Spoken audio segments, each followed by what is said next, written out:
Welcome to The Last Breakfast. Please enjoy the video. In this video, I will explain how to put Freon in your Jeep Patriot. First, you'll need to gather your AC recharge kit, which typically includes a can of refrigerant and a charging hose with a gauge. Safety is key, so put on some gloves and eye protection. Next, locate the low-pressure service port on your vehicle's AC system, usually marked with an L cap. Make sure your engine is running, and the air conditioning is set to its maximum cold and highest fan speed. Once you've found the low-pressure port, firmly attach the quick connect fitting of your charging hose to it. The gauge on the hose will now display your current AC system pressure. This reading helps you determine if refrigerant is actually needed. Then, screw the can of refrigerant onto the other end of the charging hose, ensuring a tight seal to prevent leaks. You're almost ready to start the charging process.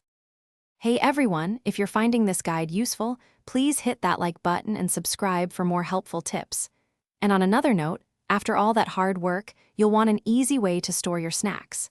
Make meal prep a breeze with these fantastic leak-proof containers. They're perfect for keeping your food fresh and organized. Check the description below for the link to these containers and other great deals. Now, let's get back to the video.